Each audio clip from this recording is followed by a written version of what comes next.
السلام علیکم ورحمۃ اللہ وبرکاتہ۔ اسلامیات 9th کلاس حدیث نمبر 2 کا آج ہم لیکچر لیں گے۔ ہماری اسلامیات کی بک کا پیج نمبر 49 ہے۔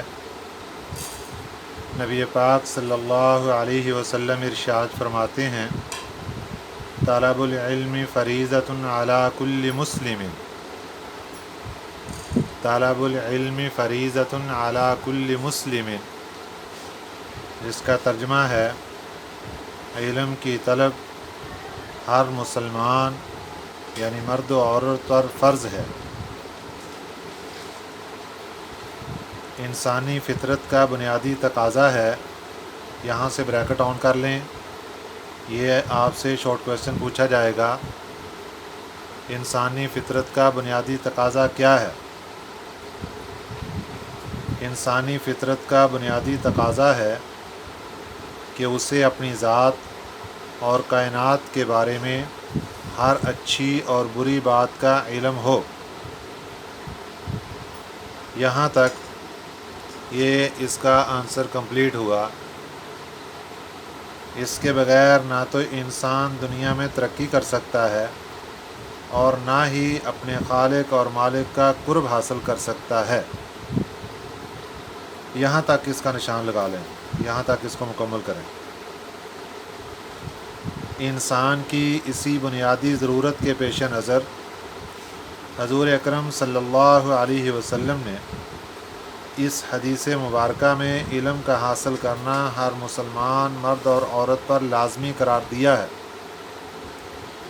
یہاں یہ بات یاد رکھیں کہ یہ کون سا علم حاصل کرنا؟ یہاں سے علم دین مراد ہے۔ اتنا علم دین حاصل کرنا جس سے انسان کو حلال اور حرام کا پتہ چل سکے، اتنا علم دین حاصل کرنا جس سے انسان کو حلال اور حرام کا پتہ چل سکے، جس سے انسان کو جنت اور دوزخ کے راستوں کی پہچان ہو سکے،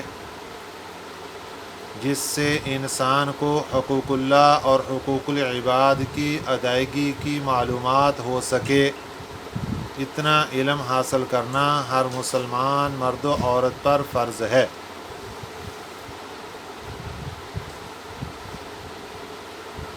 حضور اکرم صلی اللہ علیہ وسلم کے ارشاد گرامی پر عمل کے لیے ضروری ہے کہ ہم جس طریقے سے میں نے بتایا ہے کچھ اپنا وقت نکال کر اتنا علم ضرور حاصل کریں۔ اگر ہم اتنا بھی علم حاصل نہیں کرتے جس سے ہمیں حلال و حرام کی پہچان ہو، جس سے ہمیں جنت اور دوزخ کے راستے کی پہچان ہو، جس سے ہمیں حقوق اللہ اور حقوق العباد کے بارے میں آگاہی حاصل ہو، تو پھر ہم فرض کو ترک کر رہے ہیں۔ نبی پاک صلی اللہ علیہ وسلم نے فرمایا فرض ہے۔ انسان اس وقت تک اپنے مقام اور اللہ کی طرف سے عائد کردہ فرائض کو جان نہیں سکتا جب تک وہ علم کی جستجو کی راہ پر گامزن نہ ہو۔ دوسری بات یہ ہے کہ قیامت کے دن اللہ تعالیٰ کی عدالت میں اپنے فرائض اور ذمہ داریوں کے متعلق جواب دہی کرنی ہے۔ اس لیے ہر نیکی اور گناہ کا، اچھائی اور برائی کا علم حاصل کرنا بھی ضروری ہے، تب ہی ہم دنیا میں کامیاب ہو سکتے ہیں اور آخرت میں اللہ تعالیٰ کی عدالت میں بھی سرخرو ہو سکتے ہیں۔ اس لیے ہمیں چاہیے کہ ہم علم کے حاصل کرنے کی طرف خوب توجہ دیں۔ ایک کویسچن ہمارے سامنے آیا ہے، علم کی کیا اہمیت ہے؟ جواب نوٹ کر لیجئے۔ انسان زمین پر اللہ تعالیٰ کا خلیفہ اور نائب ہے۔ اسے علم ہی کی وجہ سے باقی مخلوقات پر یہ فضیلت حاصل ہے۔ علم ہی کی وجہ سے فرشتوں کو حضرت آدم علیہ السلام کو سجدہ کرنے کا حکم دیا گیا ہے۔ اس سے واضح ہوا کہ علم انسان کے لیے عظمت کی بنیاد ہے۔ اگر ایک اور کویشچن ہم سے کیا جائے کہ علم کی فضیلت کے بارے میں کسی ایک حدیث کا ترجمہ لکھ دیجیے، تو علم کی فضیلت یہاں سے بھی معلوم ہوتی ہے، اسی حدیث کا ترجمہ یہ بھی ٹھیک ہے۔ اور ایک حدیث مبارکہ اور ہے، انما بعثت معلما، میں معلم بنا کر بھیجا گیا ہوں۔ علم کے بارے میں دعا، رب زدنی علما، اے اللہ میرے علم میں اضافہ فرما۔ یہ ساری باتیں اس بات پر دلالت کرتی ہیں کہ علم کی بہت زیادہ اہمیت ہے۔ ہمیں چاہیے ہم علم کی طرف بھرپور توجہ دیں اور اس کو حاصل کرنے کے لیے کسی قسم کی بھی مشقت اور تکلیف کو رکاوٹ نہ بننے دیں۔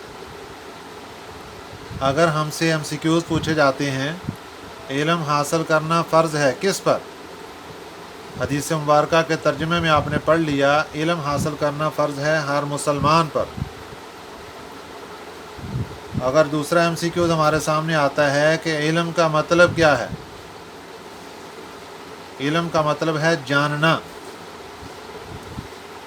ایک اور MCQs اگر ہمارے سامنے آتا ہے کائنات اور اپنی ذات کے بارے میں، ہر اچھی اور بری بات کا علم ہونا انسانی فطرت کا کیا ہے، یہ انسانی فطرت کا بنیادی تقاضا ہے۔ تو ان باتوں کو آپ نے اچھے طریقے سے یاد بھی کر لینا ہے، اور اس کے ساتھ ساتھ جتنی باتیں آپ کی معلومات میں آئی ہیں ان پر عمل بھی کرنا ہے، تاکہ ہمارے نبی صلی اللہ علیہ وسلم کا جو پیغام ہم تک پہنچا ہے ہم اس پر عمل بھی کریں، اور ہمارے اوپر لازم ہے کہ ہم اپنے نبی صلی اللہ علیہ وسلم کے اس میسج کو، اس پیغام کو آگے دوسروں تک بھی پہنچائیں۔ اللہ تعالی ہمیں ان باتوں پر عمل کی توفیق عطا فرمائے۔ السلام علیکم ورحمۃ اللہ وبرکاتہ۔